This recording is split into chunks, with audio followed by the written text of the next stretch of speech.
네, 반갑습니다. 우리가 이제 2차 과목에 이제 오늘이 개강하는 날인데, 1차 시험이 상당히 이제 뭐 시설 교훈도 조금 어렵다는 이야기가 있었고, 민법은 조금 무난하고 뭐 이야기 들어보니까요.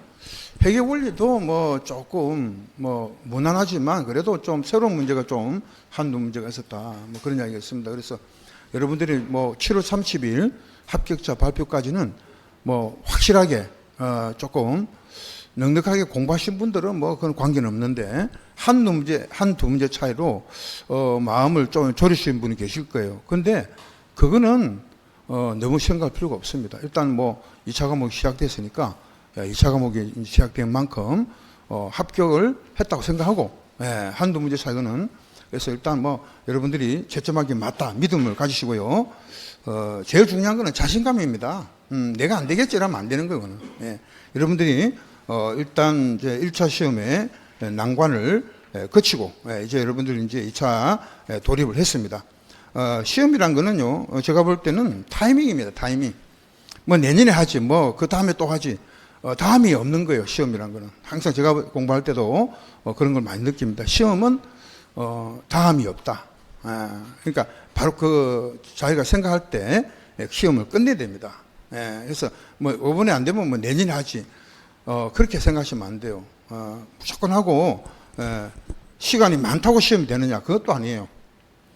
어떤 분은 뭐 넉넉하게 한 3년 정도 준비를 하고 계시더라고요. 나이 좀 연세되신 분들이 뭐 한 1년 1차 뭐 1년 안 되면 또 한 2년 잡고 2차 또 뭐 1년 잡고 한 3년 잡잖아요. 근데 그분은 6년 잡아야 돼요. 계획을 틀림없을 거예요 아마. 그런 식으로 공부하다 보면 6년 잡아야 돼요. 공부라는 거는 단기간입니다. 그래서 완벽하게 준비를 해서 합격되신 분 한 명도 없어요. 무슨 말이냐? 내가 100% 책을 달달 외워가지고 자신 있을 때 시험 치러 가겠다. 그거는 난센스입니다. 어느 정도 공부량만 되면은 가는 거예요. 시험장 가는 거예요.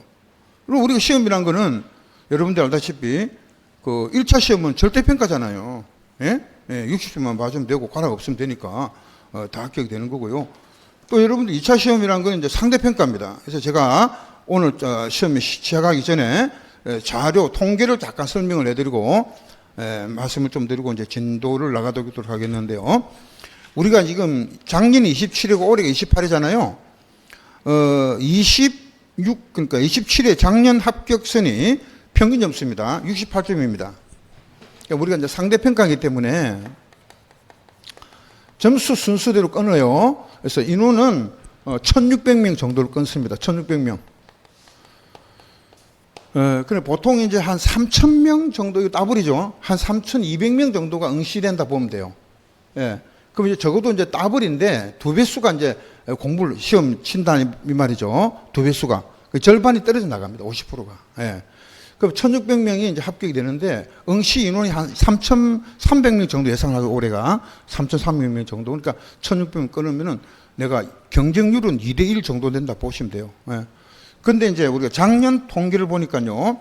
합격점 27회죠. 작년 27회가 68점입니다. 평균 점수가. 관계 법규하고 또 실무 합격해가지고 평균 점수가 68점. 커트라인이. 68점 이상이 돼야만이 합격이 된단 말이에요. 합격선이죠. 그럼 67.5 떨어지는 거예요. 무조건 하고 68점이 넘어야 된다. 작년 선을 기준으로 해서. 근데 바로 그 재작년인데 제가 통계를 보니까 26회입니다. 재작년이죠. 71.5점이에요. 이거는. 이때는 이제 또 실무가 너무 쉽게 나왔어요. 실무가 너무 이제 너무 이제 쉬운 문제. 너무 쉽게 나와가지고 71.5 점수가 많이 올라간 거예요. 근데 25회 때 그 전에 한번 찾아보니까 60.75입니다. 이게 25회 때. 그러면 왜 이게 10점 정도 차이 나느냐, 그죠? 요것도 실무가, 요거는 또, 가장 또 어려웠어요. 그러니까 무슨 말이냐면, 실무 점수에 따라가지고요, 10점 정도가 왔다 갔다 한다는 거예요. 지금 제가 볼 때는. 관계법규는 65점에서 63점, 늘 그 점수로서 이제 왔다 갔다 하는데, 실무는 뭐, 이게 쉬우면은 막 굉장히 쉽게 나오고, 이거, 어렵게 나오면 굉장히 어렵게 나와요. 그러니까, 역대급 어려웠을 때는 60점으로 나와버려요. 우리 점수가. 실무 점수가. 또 역대급으로 쉽게 나왔거든. 또 한 번 그렇게 이런 게 시험이 너무 어렵게 내잖아요. 그럼 그 다음에 쉽게 낸다는 거죠. 예. 그럼 이제 작년에는 어떻게 나왔어요? 조금 어렵게 나왔겠죠. 약간 어렵게. 그 다음에 이제 오늘은 이제 이번에는 약간 또 약간 쉽게 나올 수 있지만 실무는 그래도 쉽게 나왔다고 보장 못 합니다. 예. 그럼 그 전에는 이제 뭐 볼 것도 없겠지만 우리가 이제 63점 정도로 보시면 됩니다. 그때는 뭐 우리가 상대평가가 24회부터거든요. 그럼 여러분들 점수가 올해는 몇 점 정도가 되느냐? 28회. 예, 그러면 이제 여러분들이 70점 정도는 봐야 된다는 거죠. 왜 어렵게 난이도를 구성한다고 봤을 때 70점 정도는 나와야 된다. 그럼 목표 점수가 몇 점이죠? 75점을 해야 됩니다. 80점, 75점. 그러니까 5점 정도는 내가 실수한다고 봐야 되겠죠? 예. 그럼 75점이 여러분들 목표 점수다라는 겁니다. 아시겠죠? 예, 목표 점수는 75점입니다. 60점을 생각하신 분들은요, 안 돼요. 그럼 이제 75점을 막기 위해서는 뭐 해야 됩니까? 무기가 있어야 돼요, 무기가. 75점 정도 되려면은요, 일단은 내만의 무기가 있어야 됩니다. 다른 애들은 다 무기, 최신 무기를 들고 왔으면 머릿속이 장착이 됐는데, 나는 옛날 무기를 들고 온 거야. 그죠? 그럼 못 맞추죠. 이 무기가 뭐냐? 암기입니다, 암기. 달달달 해야 됩니다. 암기가 돼야 됩니다. 암기가 돼야만이 문제를 풀 수가 있다고. 예. 그러니까 절차 쫙 생각을 해야 돼. 예를 들어서 어떤 절차냐 이러면, 도시 및 주관정비법 정비사업의 절차, 딱 생각이 나야 되죠. 그런 것들이 머릿속에 이렇게 박혀 있어야 됩니다. 암기. 예. 우리는 이해하고 뭐가 없어요. 시험이란 건 이제부터는 여러분들이 이해할 시간이 없다니까. 이해할 시간이 없어요. 그럼 어떻게 돼? 이해할 시간이 없으면 무조건 암기하고 가야 됩니다. 여러분들 회계 원리 여러분들 하시잖아요. 회계 원리도 어떤 거는 암기밖에 없더만요. 암기를 해야 되겠더만. 이론적인 부분은 암기를 해야 되고. 또 암기만으로 안 되는 게 회계 원리는 문제를 풀어봐야 되겠더만. 계속 계산 문제를. 그죠? 예. 그래서 그건 또 별도의 문제겠지만 시설 결혼도 어느 정도는 자꾸 봐야 됩니다. 예. 근데 가장 중요한 건 뭐냐면은 암기가 돼야 되는데 이 암기가 어떻게 되냐? 정확하게 기억을 해야 됩니다. 정확성이 있어야 돼요. 암기가. 대충 했다가 대충 떨어지는 거죠. 암기를 하려면 정확하게 된다. 그래서 지금부터는 어떻게 되냐? 한 개를, 한 문장이나 한 개를 알아도 어떻게 정확하게 알아야 되지, 이걸 대충 알아가지고는 절대 안 돼요. 우리 시험이란 거는. 예. 예. 그죠? 다르고, 다르다. 그럼 우리 시험이 이제 그러니까, 총 법률이 2차 과목에 이제 2과목이 있잖아요. 근데 우리가 관계법규가 14개 법률이잖아요. 14개 법률로 구성되어 있습니다. 그 14개 법률 중에서 가장 시험에 이제 출제가 많이 되는 게 주택법이죠. 그 주택법이 8문제인데 3문제 갈로 속에는 주관식입니다. 주관식이. 우리는 이제 발목을 잡는 게 주관식이 발목을 잡아요. 객관식은 어찌됐든 그렇게 5개 중에서 하나를 선택을 할 수 있지만 주관식은 머릿속에 머리가 하얘집니다. 갈로 속에 문제가 나오면. 예, 저도 마찬가지고. 갑자기 잘 아는 것도 생각이 안 날 수가 있어요. 갑자기. 그래서 주관식 문제에 우리가 지금 좀 대비를 해야 된다. 그래서 여러분들 요 과정 있잖아요. 요 과정 끝나면은 이번 달 말이나 다음 달 초에, 이번 달 말쯤 되겠죠? 이번 달 7월 말 정도 되면은요, 우리가 이 과정이 이제 8주 과정이거든. 8주 과정 마치면 주관식 특강을 한 2개 정도 넣습니다. 제가. 수업 과정에 이제 별도 넣어버려요. 예, 그래서 주관식 특강을 따로 하겠습니다. 예, 걱정 안 하셔도 돼요. 예, 그 다음에 많이 나오는 게 이제 공동주택관리법인데, 이 공동주택관리법이 똑같아요. 8문제에서 3문제가 주관식이에요. 그리고 이제 건축법 있잖아요. 건축법. 예, 이 3가지 법률이 건축법 7문제인데 3문제가 역시 이제 주관식입니다. 주관식이. 그래서 결국은 이 3개 법률이 관건인 거예요. 그럼 나머지 법률 11개가 있는데요. 나머지는 전부 다 한 문제에서 2문제가 나온다. 한 문제에서 2문제가 나오죠. 그래서 나머지 법률들은 여러분들이 그렇다고 포기하면 안 돼요. 왜? 이 16하고 여러분들이 23이잖아요. 17, 여기서 이제 나머지가 다 17문제가 나오잖아요. 한 문제에서 두 문제 이렇게 나오니까. 그러면 여기 23문제고 17문제 나오고죠. 그리고 이제 뭐죠? 이 23문제 17문제니까 이거 나머지를 포기하면 안 되고 나머지가 어떻게 생각하면은 핵심적인 부분만 정리한다면 이게 더 시험에 문제를 이런 거는 굉장히 디테일하게 나오잖아요. 시행령, 시행규칙까지 나올 수 있는데 나머지는 뭐 어떤 법률 말고 어떤 특별한 시행규칙 말고 시행령 말고는 이렇게 핵심적인 용어 말고는 나올 부분이 없어요. 딱 정해져 있다는 거지. 나머지 부분은. 그래서 여러분들이 용어라든지 핵심적인 정리 이런 부분만 정리하시면 돼요. 그래서 결국은 우리 시험이 이제 준비를 어떻게 되냐? 주택법하고 공동주택관리법은 여러분들이 특히 공동주택관리법은 관리실무에서 거의 다 나와요.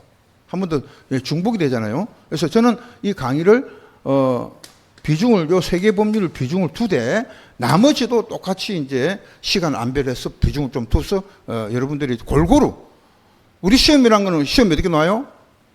골고루 나옵니다. 골고루 나오는 게 특징이에요.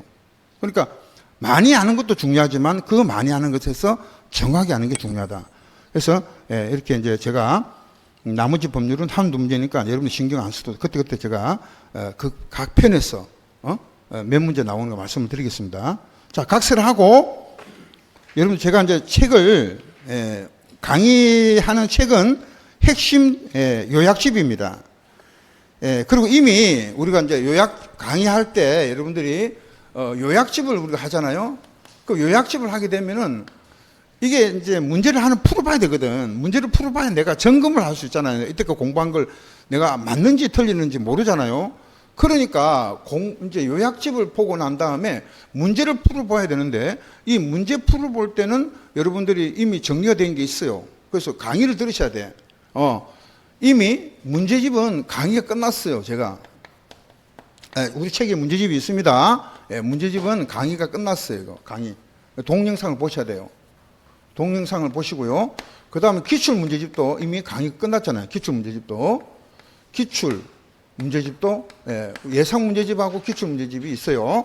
이미 강의가 다 동영상이 되어 있습니다. 그래서 여러분들이 혹시 요약집을 보시고 내가 문제를 이제 아직까지 문제집을 강의를 안 들으신 분이 있을 거예요. 들으시면 관계없고 안 들으신 분들은 문제집을 한번 풀어보시는 것도 기출 문제나 문제집 중에서 하나 선택을 해서 들어보시는 것도 공부할 때 굉장히 안배가 된다는 거 보시고요. 그러면 자, 책은 여러분들 총설 있죠. 14페이지에 주택법을 봅니다. 자, 시간을 조금 줄이기 위해서 말이죠. 제가 이제 강의할 때 될 수 있으면 책을 위주로 하겠습니다. 책을 위주로. 그리고 전체적인 걸 조금 참고 자료할 때는 여러분들이 그 옆에 있죠. 여백이 좀 있죠. 여백을 마련해놨죠. 그 여백에다가 연필로 이렇게 제가 말씀드린 거를 추가를 해주시면 됩니다. 연필을 쓰셔야 돼요. 연필을 쓰셔야 돼. 나중에 이제 뭐 지우기도 좋고 하게. 자, 그래서 총설 부분에 여러분들이 이제 14페이지 보면은 제1편 주택법이죠. 주택법 총설 부분부터 갈 거예요. 여기는 이제 제일 먼저 나오는 게 주택의 뜻입니다. 주택의 종류가 나오잖아요. 근데 우리는 여러분들 간단하게 보시면요. 우리가 건축법에서 말하는 주택의 범위와 그 다음에 또 지금 주택법이잖아요. 주택법에서 말하는 주택의 범위와 공동주택관리법에서 말하는 거. 관리법상의 주택의 범위가 조금씩 달라요, 여러분들. 특히 이제 어디서 딱 다르냐면은요. 이 제목은 요겁니다. 공동주택의 범위라고 적어 놓았어요. 범위. 공동주택의 범위가 건축법에서는 어디까지 들어갑니까? 공동주택 우리가 단독은 놔두고 공동주택은 연다 기숙사죠. 연다 기숙사잖아요. 그래서 기숙사까지가 들어갑니다. 건축법에는요. 그럼 아파트 주택으로 쓰이는 층수가 5개층 이상이죠. 연립 연립주택은 이제 주택으로 선인 층수가 4개층 이하로서 바닥 면적의 합계가 660제곱미터 초과죠. 초과. 예. 다세대는 뭐예요? 660제곱미터 이하입니다. 그래서 연립이 660제곱미터 초과. 다세대는 이하죠. 이하. 예. 그러면 기숙사도 건축법에서는 공동대 들어가는데 주택법에는 요거밖에 안 들어갑니다. 요거. 그럼 기숙사는 요거는 주택이 아닌 거예요. 그래서 준주택으로 들어가죠. 요거는. 네, 준주택이다. 그래서 이 세 가지는 주택법에서 들어가지만 기숙사는 주택법에서는 이거를 주택의 범위에 넣지 않습니다. 예. 그 다음에 공동택 관리법에는요, 요 기숙사를 아예 없애버렸어요. 예, 없애버리고, 예, 준주택으로도 분류 안 합니다. 그럼 공동주택 관리법에는 어떻게 하냐면은, 예, 공동주택의 이 세 가지는 그대로 가는 거예요. 여기에다가 첨가를 해가지고 공동주택 범위를 확대시켰습니다. 조금 이제 범위를 어디가 그러니까 부대복리시설, 그 다음에 주택과 주택 외의 주택하고 주택 외의 시설이 있었죠. 복합 시설에 복합 건축물이 있었죠. 허가를 받아서 주택과 주택이 아닌 시설을 복합 건물을 지었다는 거. 그러니까 예를 들면은 여기는 아파트고 밑에는 백화점이라는 이야기예요. 여기 백화점 아파트죠. 그럼 이 아파트도 뭐가 되는 거예요? 공동주택의 범위에 들어간다는 이야기예요. 그래서 이런 이제 복합 건물도 우리가 하나의 공동주택 범위 전체를 보는 거고, 부대복리시설, 부대시설 같은 경우는 도로잖아요, 도로. 그런 것도 넓게 봐서 이제 공동주택인데, 사실은 제가 이거 이제 법을 제정하는 사람한테 이거 제가 부탁드렸잖아요, 이거. 이게 어떻게 공동주택이냐. 공동주택이 단지지, 단지. 이거 들어가면 단지잖아요, 그죠? 예. 근데 그걸 어기더라고. 계속해서 지금 개정 안 되고 있습니다. 자, 그래서, 자, 여기까지. 그래서 공동주택의 범위를 건축법에는 우리가 아파트 연립 다세대까지지만은 기숙사까지 포함이 돼요. 건축법에는. 주택법에는 포함이 안 되고 준주택으로 분류한다. 공동주택 관리법에는 아파트 연립 다세대뿐만 아니라 엔드입니다. 여기에다가 부대복리시설과 주택이 아닌 시설의 복합 건물까지도 포함을 하고 있다 이 말입니다. 그죠? 요거 세 가지를 비교를 해 주셔야 돼요.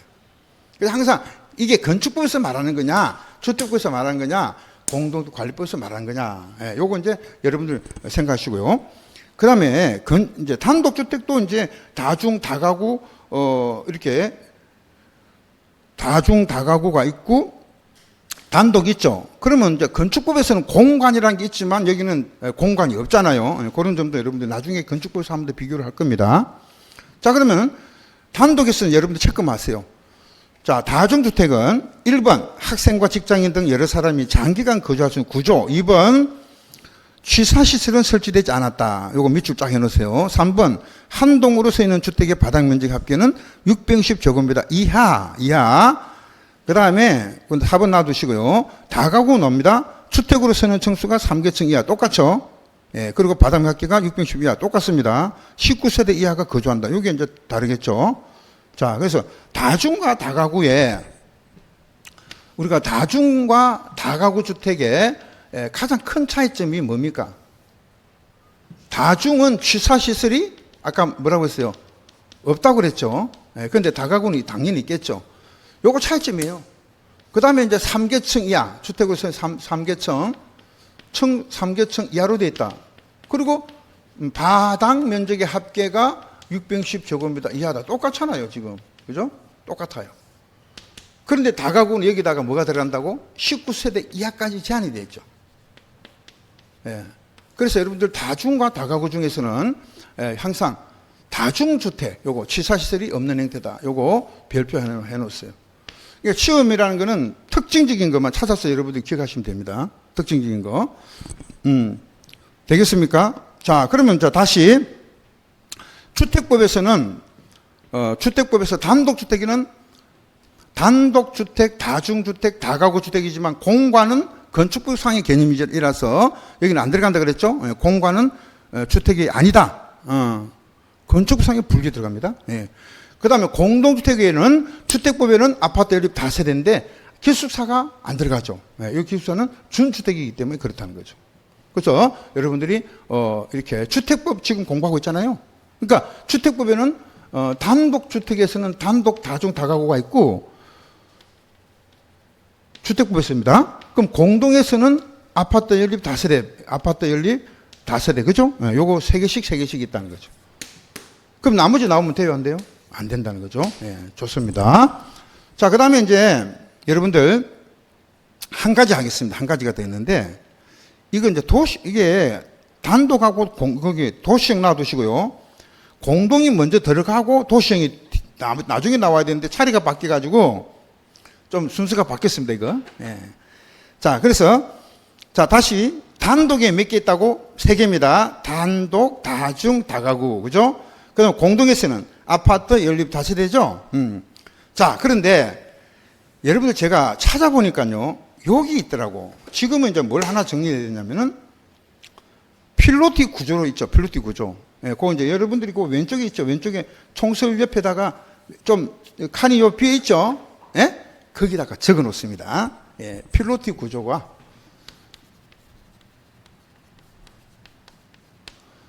(1층에서) 그 층수를 제외하는 경우가 있습니다. 필로티 구조인데 1층입니다. 그 1층에서 층수를 제외하는 경우가 있다는 거. 그러면 필로티 구조는 여러분도 아시잖아요, 그죠? 필로티 구조가 돼 있는데, 이 필로티 구조는 1층이 만약에 필로티 구조로 됐다 그러면 그 1층은 층수에서 산입을 하지 않겠다는 거예요. 1층에서. 자, 필로티 구조가 1층에 있는 거잖아요, 이렇게. 그럼 여기 이제 건물이 이렇게 있을 거 아니에요, 그죠? 이렇게 필로티 구조로 돼 있는데, 자, 그럼 여기 1층이잖아요. 1층이다. 근데 필로티 구조가 여러분들 다중, 다가구, 다세대 3개를 묶어 놓았어요. 다중하고 다가구는 아까 뭐였습니까? 단독이었죠? 그럼 다세대가 하나 이제 공동에서 다세대. 이 3가지는 운명을 같이 합니다. 운명을 같이 한다는 뜻은 뭐냐면은 1층 전부 일부를 필로티 구조로 하여 1층 전부나 일부를 뭐로 하여? 필로티 구조로 하여 이걸 이제 주차장으로 사용한다는 거예요. 주차장으로 사용을 하고 나머지는 주택 외의 시설입니다. 주택이 아닌 시설의 용도일 경우에 한해서 1층 전부를 층수에 산입하지 않는다. 이럴 때만 1층 전부를 요거를 층수에서 산입 안 하겠다는 겁니다. 그럼 요거는 이제 뭐죠? 만약에 여기 2층, 3층이 이렇게 있으면 2층, 3층, 4층 있잖아요. 그 3개층밖에 안 되잖아요. 그죠? 1층이 필로티 구조단 말이야. 근데 잘 보세요. 주차장으로 썼단 말이죠. 근데 나머지가 이게 왜 그러냐면 전부를 만약에 사용하는 경우다. 그건 관계가 없잖아. 그죠? 근데 그 일부가 들어가잖아요. 전부 또는 일부라고 돼 있잖아요. 일부가 뭐 이제 주차장으로 쓰고 나머지가 나오잖아요. 나머지가. 다시 갑니다. 전부를 주차장으로 쓸 수도 있고. 그죠? 일부를 주차장 쓰고 나머지를 주택 외 시설의 용도로 쓸 수도 있잖아요. 그러면 여기는 뭐로 쓰고? 주차장으로 쓰고 여기 잘 보세요. 여기를 주택이 아닌 용도단 말이야. 그럼 뭐가 있겠습니까? 편의점 안 넣어봅시다. 편의점. 아시겠어요? 편의점을 넣는 거예요. 여기다가. 그러면은 주차장이고 여기 막 주택이 아닌 용도단 말이죠. 그럼 주택의 용도는 층수에 포함을 한다는 뜻입니다. 주택이 아닌 용도, 편의점이라든지 뭐 다른 시설이 들어간다고 했을 때 일부가 그럴 때는 층수에 산입을 하지 않는데, 그럼 반대로 생각해 봐요. 여기 일부를 주택을 넣은 거야. 넣고 주차장을 또 일부를 쓰고 있습니다. 필로티 구조로 만들어서. 이럴 때는 층수에 산입을 한다 이 말입니다. 그럼 산입을 안 하는 걸 지금 공부하고 있잖아요. 산입을 안 하려면 어떻게 해야 돼? 요 조건이 모두 만족을 해야 된다는 거죠. 1층 전부를 필로티 구조를 청수해서 산입을 안 하려면은 어떤 조건, 전부 일부를 주차장으로 사용을 하고 나머지를 뭐 할 때, 주택이 아닌 용도로 쓸 때만 청수해서 제외된다는 거죠. 되겠습니까? 자, 두 번째. 요걸 하나의 그룹으로 보고요. 두 번째는 아파트하고 연립입니다. 이번에는요, 아파트하고 연립주택입니다. 요거는 필로티 구조를 여기 이렇게 되어 있으면 필로티 구조를 했잖아요. 요때는 1층 전부가 일부가 없어. 전부를 뭐로 쓸 때만? 주차장으로 사용했을 때입니다. 했을 때만 청수해서 제외됩니다. 청수해서 제외된다는 거죠. 두 가지입니다. 첫 번째는 다중, 다가구, 다세대 주택. 다중, 다가구, 다세대 주택인 경우와 두 번째는 아파트와 연립주택인 경우 두 개로 묶어놔야 된단 말이죠. 그러니까 만약에 시험에 어떻게 나오냐 이렇게 나올 수 있어요. 다음 중 필로티 구조에서 1층 전부를 청수 제외되는 것을 모두 골라라. 그러면 예를 들어서 여기다가 살짝 바꿔서 아파트 다음에 다세대를 집어넣는 거예요. 다세대를 집어넣어 가지고 1층 전부를 주차장으로 사용했을 때만 청수 제외된다. 틀렸죠?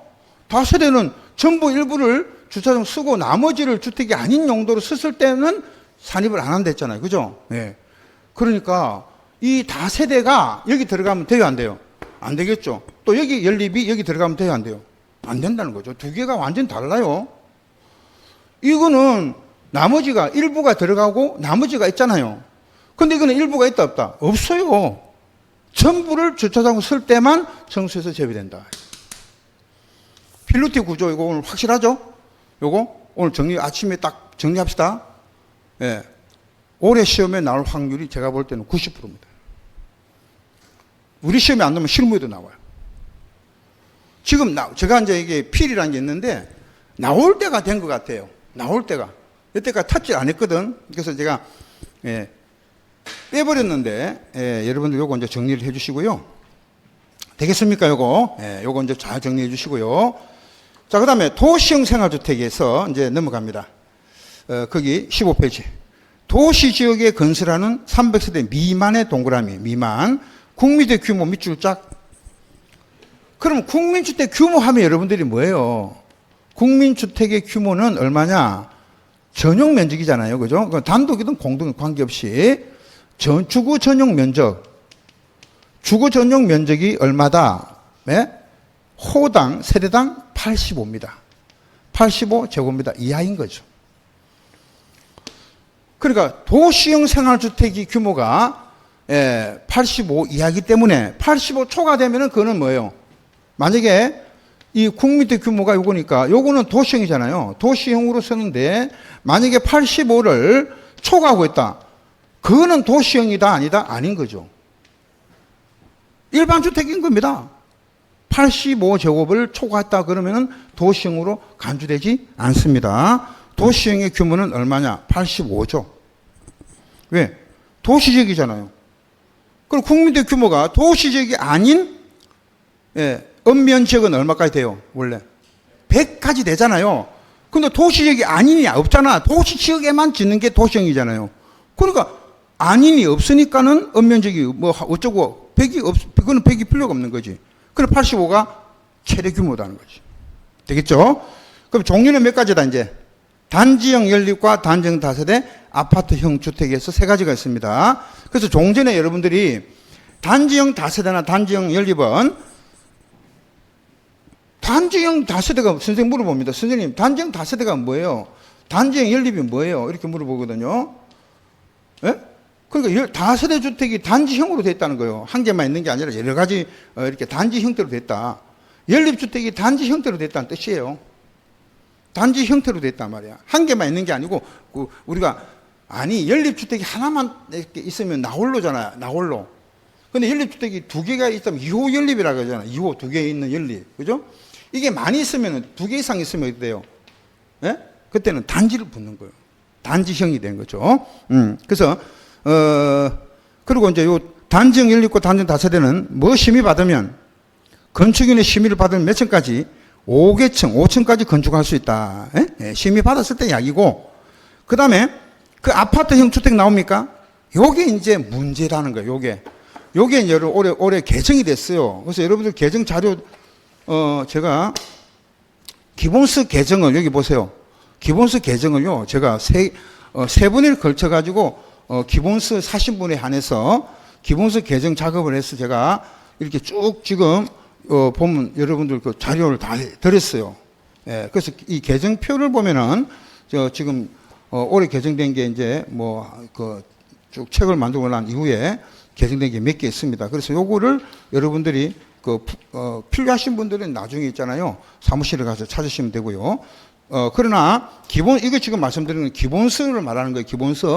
기본서가 작년에 우리가 11월 달부터 이제 강의를 시작해서 여기까지 온 거 아닙니까? 예, 그래서 이제 그때는 기본서가 11월 때부터 시행했기 때문에 그 11월 이후부터 개정된 부분은 조금씩 개정된 부분은 제가 다 개정표를 드렸습니다. 기본서를.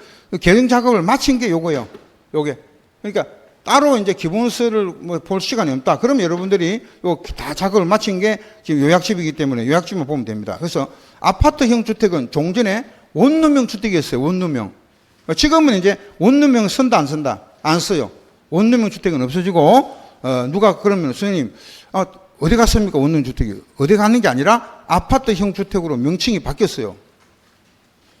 바뀌었습니다. 아파트형 주택으로 명칭이 바뀌었다. 그럼 이제 옛날에는 원룸형이 60제곱미터 이하까지 됐잖아요. 근데 지금 그 규정이 없어졌어. 그러면 85 이하가 최대가 되겠죠. 예, 그렇게 기억하시고 세대별로 독립된 주거 가능하도록 욕실과 부엌은 있어야 되고 지하층은 설치할 수가 없다. 이거 두 가지만 갖추면 됩니다. 간단하죠? 예, 아파트형 주택이 간단하다. 자, 그 다음에 여기 이제 시험에 나오는 게 아니라 그 밑에 복합으로 이제 지을 수 있는 부분이 나옵니다. 그래서 동그라미 1번 보세요. 하나의 건축물에는 도시형 생활주택과 그 밖의 주택을 함께 건축할 수 없다. 그러니까 이런 이야기잖아요. 하나의 건물이 있는데, 요거 좀 제가 지우고요. 자, 이렇게 이제 하나의 건물이 있어요. 근데 이쪽은 도시형으로 짓고, 도시형 생활주택으로 지은 거예요. 예. 이쪽은 도시형이 아닌 일반 주택으로 지었다는 거예요. 일반 주택으로. 일반 주택으로 지었다. 그럼 이걸 함께, 같은 건물에 함께 건축이 돼요, 안 돼요? 안 됩니다. 이렇게 건축이 안 된다는 겁니다. 그런데 예외를 보세요, 예외. 예외가 두 가지가 있습니다. 도시형하고 85 초과되는 한 개는 된다. 원래 안 되는데, 이것에 대한 예외가 있습니다. 그럼 여기는 이제 도시형을 짓고, 여기는 원래 안 되지만은, 일반 주택이 안 되지만은, 85 주인 세대가 거주해야 되잖아요. 그러니까 85제곱미터 초과되는 한 세대 정도는 가능하다는 거예요. 한 세대 정도는 가능하다는 거죠. 원래 안 돼. 안 되지만은 혹시 일반 주택을 한 개만 지으면 안 됩니까? 그래, 그거는 우리가 봐주겠다. 요거 하나 기억을 하시고요. 예외가 나옵니다. 시험은. 두 번째, 준주거지역이나 상업지역에서 아파트형 주택과 도시형 주택이 아닌 주택을 함께 건축한다. 그러면 이 지역적인 부분이 여기 이제 첫 번째 예외라면 두 번째가 준주거지역이라는 거는 여러분들이 상업 기능도 있고 공업 기능도 있고 주거 기능이 있어요. 굉장히 다양한 기능을 가지고 있는 게 준주거지역입니다. 주거지역도 주거할 수 있는 공간도 있고 공업의 어떤 공간도 있고 또 상업의 어떤 공간도 있는 그런 지역이거든요. 그러면 이 준주거지역이 땅값이 비싸잖아요. 그 바로 위에가 한 단계 위에가 뭐예요? 상업지역이잖아요. 예, 상업지역의 바로 전 단계가 준주거라 보시면 됩니다. 그러면 우리가 이런 이제 상업적이나 준주거지역은 이제 뭐죠? 예, 사람이 활동 빈도가 높아지고 도시가 집중이 되다 보니까 이런 지역에 대해서는 조금 이제 혜택을 주자는 겁니다. 그러면 어떻게 혜택을 주자? 예, 여기는 이제 아파트형 주택으로 짓는다는 거예요. 뭐 이쪽이든 이쪽이든 관계없이 어느 한쪽이 아파트형 주택으로 짓고 이쪽은 뭘 하실 때, 그죠? 도시형이 아닌 거는 된다는 거죠. 그러니까 아파트형 주택은 여러분들이 간단하잖아요. 예. 아파트형 주택은 85 이하만 지으면 됩니다. 예. 그리고 한쪽은 도시형이 아니면 되겠죠. 이거 두 개는 가능하다. 함께 지을 수가 있어요. 그러면 이 도시형이 아니니까 일반 주택을 만약에 선생님 85제곱미터 초과되는 걸 도시형이 아니니까 그걸 말하는 거 아닙니까? 예, 맞습니다. 그 밑에는 아까는 한 개밖에 안 된다 했잖아요. 예? 한 개밖에 안 되지만 이거는 몇 개 된다? 제한이 없다는 거예요. 제한이 없어요. 제한이 없어요. 근데 물론 이제 허가 그 기준에 대해서만 허가 기준만 만족하면 되겠죠. 근데 허가 기준에 만족하는 한 제한은 없어요. 몇 개를 지어도 된다는 거지. 응? 그러니까 합해가지고 보통 이제 뭐죠? 이런 건물은 뭐 29개 정도는 허가 범위고 30개 넘으면 사업계 승인 받아잖아요. 예.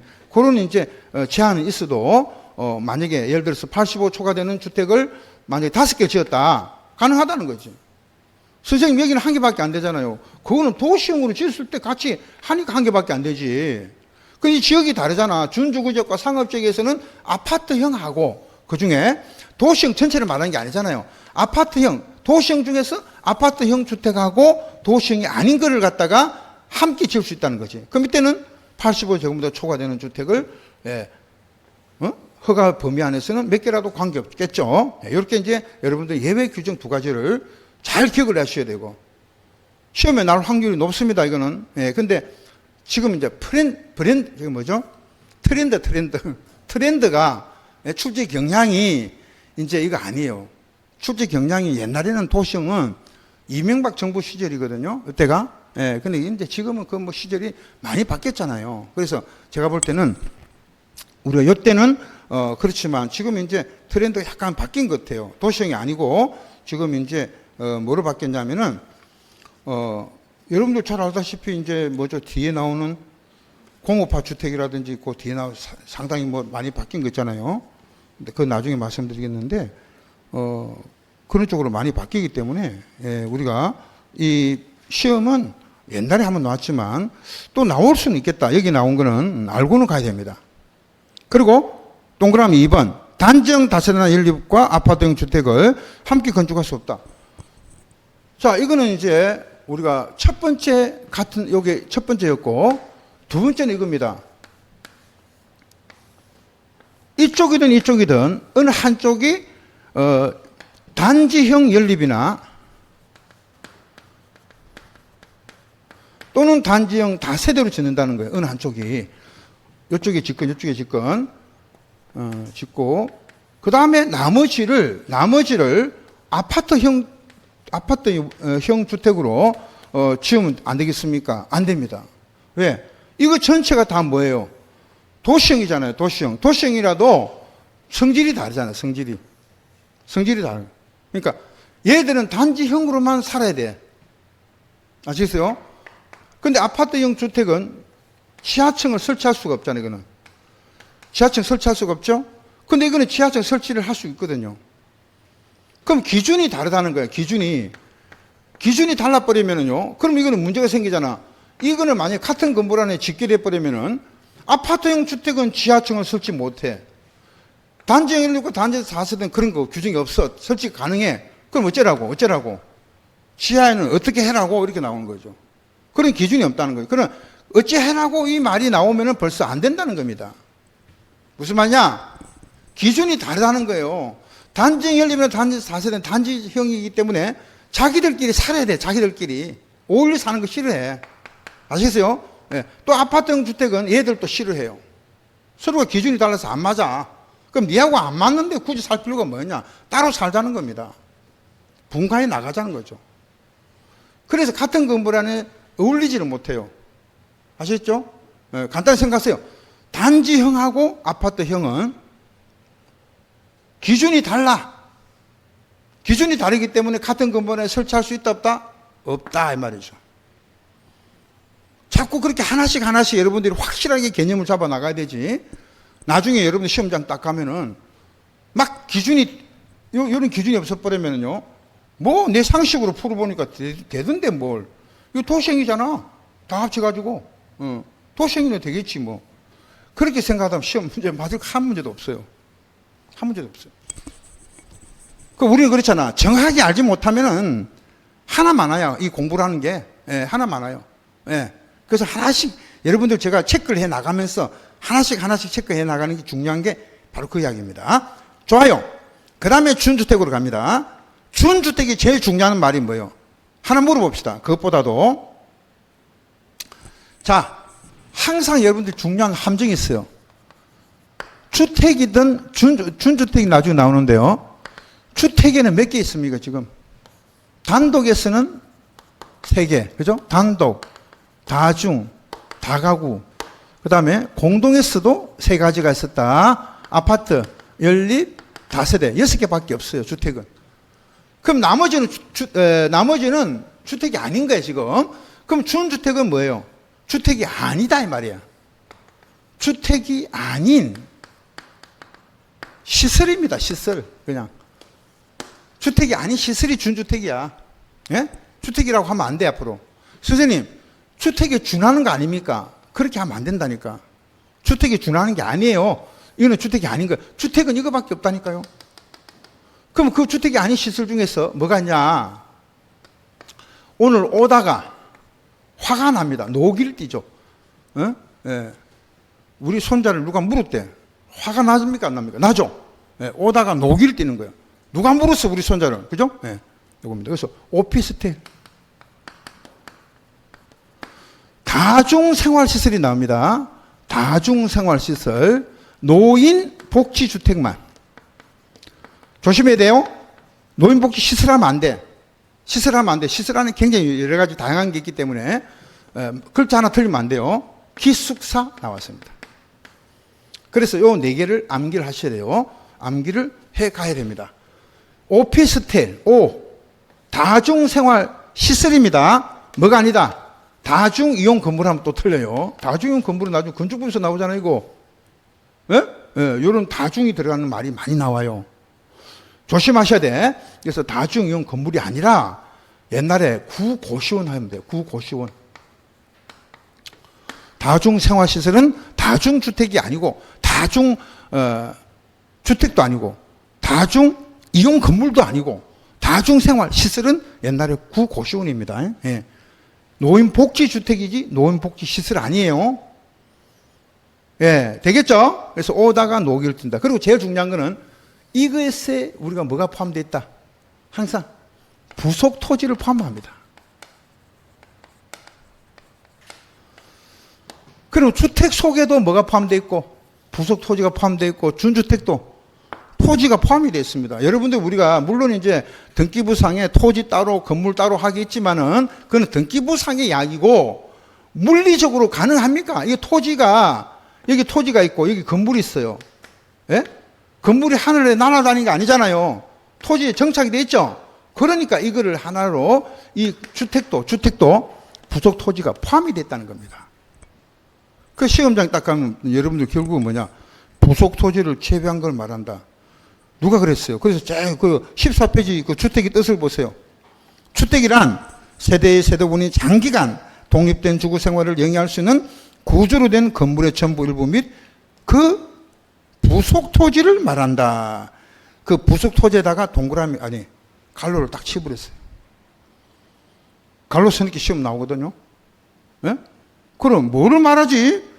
가만히 있어봐. 이게 토지 그냥 토지냐 부속 토지냐? 어? 이 뭐지 이게 그냥 대지를 말하나? 예. 부속 토지입니다. 정확히 써야 돼요. 부속 토지다. 그 다음에 이제 국민주택 찾았습니까? 15페이지 국민주택. 국민주택은요, 2개가 있는 겁니다. 몇 개가 있다? 2개가 있다. 국가, 지자체, 주공, 지방공사가 건설한 주택. 그리고 국가, 지자체 재정과 기금으로부터 자금을 지원받아서 건설되거나 개량되는 주택으로서 1호나 1세당 85제곱미터 이하인데 수도권이 아닌 도시역이 아닌 읍면지역은 100제곱미터 이하까지 된단 말이죠. 그러면 무슨 말이냐면은 다 국민주택 규모 이하입니다.